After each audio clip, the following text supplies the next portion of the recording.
International টি-20-তে এক ম্যাচে পাঁচ খান ক্যাচ ধরার বিশ্ব রেকর্ড করেছেন তানজিদ তামিম এবং সেই ম্যাচেই 50 করেছেন, নট আউট 55 36 বলে।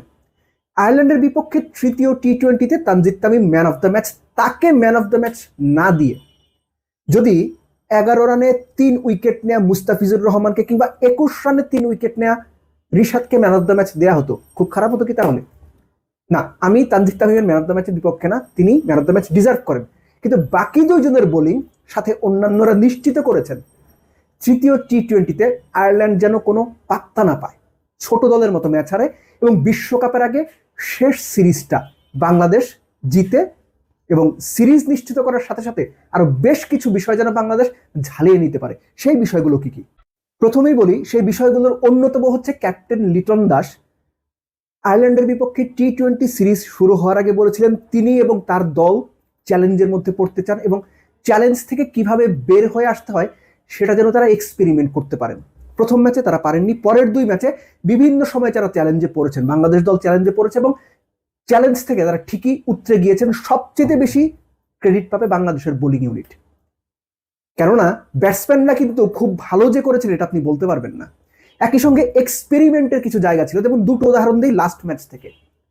পারভেজ ইমন 3 নম্বরে ব্যাট করেছেন। লিটনের বক্তব্য হচ্ছে যে একটা পার্টিকুলার ইন্ডিভিজুয়াল, স্পেশালি যারা 1 2 3 4 এই জায়গাগুলোতে ব্যাট করেন, সবসময় এক জায়গাতে ব্যাট করলে ওই হ্যাবিচুয়েট হয়ে যায়, অন্য জায়গায় যদি প্রয়োজনে তাকে নামানো হয় অনেক সময় তিনি কমফোর্টেবল ফিল করেন না। সাইফের উদাহরণ এসেছে। আরেকটা ব্যাপার আমি অনেকবার বলেছি যে বাংলাদেশের টপ অর্ডারে একদম পারভেজ ইমন তানজিদ তামিম যদি ওপেন করে ফেলেন 8 পর্যন্ত আর কোনো লেফটই নাই। সো পারভেজ ইমনকে যে 4 নম্বরে একটা ম্যাচ খেলানো হলো, তিনি মোটামুটি ভালোই অ্যাডপ্ট করলেন, এটা একটা অপশন, খেলাতেই হবে তাকে 4-এ তাই না, কিন্তু যদি দরকার হয় লেফট হ্যান্ড রাইট হ্যান্ড কম্বিনেশনের জন্য সাইফকে ওপেন করে তাকে যেন ফ্লেক্সিবল একটা রোলে 3 বা 4-এ খেলানো যায়, সেটা এক্সপেরিমেন্ট করা ভালো হয়েছে কাজটা। মুস্তাফিজ নরমালি লাস্ট ওভার করেন বা পেনাল্টিমেট ওভার করেন, লাস্ট ওভার কিন্তু এই ম্যাচে মুস্তাফিজ করেন নাই, 1 ওভার তার বাকি ছিল, সাইফকে বল দেওয়া হয়েছে, সাইফুদ্দিন, ওই যে তাকে রেডি রাখা, গেম টাইম দেওয়া। সো এভাবে বিভিন্ন সময়েই বাংলাদেশের এই ক্যাপ্টেন লিটন দাস তার প্লেয়ারদেরকে বাজিয়ে দেখার চেষ্টা করেছেন, বিভিন্ন চ্যালেঞ্জ দিয়েছেন। কখনো শেখ মাহিদি আফসোস করে ইন্টারভিউতে বা প্রেস কনফারেন্সে এসে বলেছেন যে কেন তিনি ভালো পারফর্ম করার পরও দলে থাকেন না বা বেস্ট ইলেভেনে থাকেন না, তিনি জানেন না, ক্যাপ্টেন ভালো উত্তর দিতে পারবেন। সো বিষয়টা হচ্ছে কি যে পারফর্ম করেও এই দল থেকে আপনি বেস্ট ইলেভেন থেকে বাদ দিতে পারেন বা বাদ পড়তে পারেন, লিটন সেটা এনশিওর করতে চান এবং একই সঙ্গে প্লেয়ারদের মধ্যে যে তীব্র প্রতিদ্বন্দ্বিতা সেটা তিনি বাড়িয়ে দিতে চান। এটা টিমের জন্য একদিক থেকে ভালো, কিন্তু একই সঙ্গে টিমটা তো বাংলাদেশ, বেশি সাফল রিসাফল করলে এবং পারফর্মার ক্রিকেটারকে যদি পারফরমেন্স করার পরেও 1 ম্যাচ ড্রপ দেওয়া হয়, স্বাভাবিকভাবেই বাংলাদেশের বেশিরভাগ ক্রিকেটার সেটা নিতে পারে না।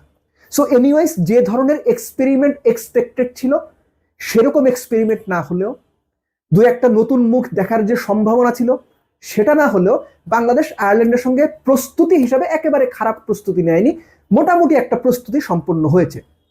তবে মিডল অর্ডারের যে টানা পড়েন, মিডল অর্ডারের যে রান্না পাওয়া, মাইদুল অঙ্কন কোনো ম্যাচ পাননি, লিটন তাকে আনলাকি বলছেন। জাকের আলী সেই পুরনো বৃত্তেই ঘুরপাক খাচ্ছেন, same goes to Nurul Hasan Sohan, এবং 1 ম্যাচে মানে 2 ম্যাচ বাদ যাওয়ার পর আরেক ম্যাচে ফেরা শামীম পাটোয়ারি। এই যে মিডল অর্ডারের 4 জন ক্রিকেটার, 3 জন ডানহাতি, তার মধ্যে 3 জন মানে উইকেট কিপার, 4 জনের মধ্যে 3 জন উইকেট কিপার ব্যাটসম্যান, এর সঙ্গে শামীম পাটোয়ারি, তাদের আসলে ফর্ম পারফরমেন্সটা এই আয়ারল্যান্ড সিরিজে খুব বেশি ঝালানো হলো না। অর্থাৎ মিডল অর্ডার কেমন করতে পারে, তাদের অফ ফর্ম থেকে বের হতে পারে, এটা কিন্তু আমরা দেখলাম না, ক্যাপ্টেনও দেখলো না, টিম ম্যানেজমেন্টও দেখলো না। আশা করব এই মিডল অর্ডারে যারা আছেন তারা বিপিএল এ রানে ফিরবেন, কেননা এই যে দলটা খেললো এর সঙ্গে হয়তো সর্বোচ্চ 2 জন বাইরে থেকে অ্যাড হবে, সর্বোচ্চ 2 জন বাদ পড়বে। মোটামুটি আপনি ধরে নেন বিপিএল এ কোনো ইন্ডিভিজুয়াল ক্রিকেটার যদি মোর দেন এক্সট্রা অর্ডিনারি কিছু না করে, তাহলে বিশ্বকাপের দলে তার জায়গা পাওয়াটা কঠিন। এবং এই যে দলটা ঘুরে ফিরে খেলছে, আপনি মোটামুটি নিশ্চিত থাকতে পারেন এখান থেকেই বিশ্বকাপের দলটা গঠন হবে মিডল অর্ডারে। সবচেয়ে বেশি বদল কিংবা মিডল অর্ডারে যারা খেলছেন তাদের নিয়ে বোধহয় বিশ্বকাপের আগে সবচেয়ে বেশি কাটাছাড়া হবে। বিপিএল এ তারা আসলে সব কেমন পারফরমেন্স করছে ন্যাশনাল টিমের সম্ভাব্য বিশ্বকাপের বেস্ট 15 ক্রিকেটাররা, সেটা তো নজর থাকবেই। মিডল অর্ডারে যারা সম্ভাব্য তারাই অ্যাকচুয়ালি কেমন পারফর্ম করছেন, কোন ডাউনে পারফর্ম করছেন, কতটুকু ইম্প্যাক্ট রাখছেন, এই ব্যাপারগুলো আমার মনে হয় সবচেয়ে বেশি নজরে রাখবে team management. Lastly, Liton Das বলেছেন যে এই যে আয়ারল্যান্ডের বিপক্ষে 3 ম্যাচে টি-20 সিরিজটা হলো, এখানকার ফিল্ডিং এ ক্যাপ্টেন নিজে খুব মুগ্ধ এবং খুবই ইমপ্রেসড। লিটন এটাও বলেছেন যে আমরা নর্মালি এত ভালো ফিল্ডিং করি না, কিন্তু এই সিরিজটাতে আমরা খুব দুর্দান্ত ফিল্ডিং করেছি।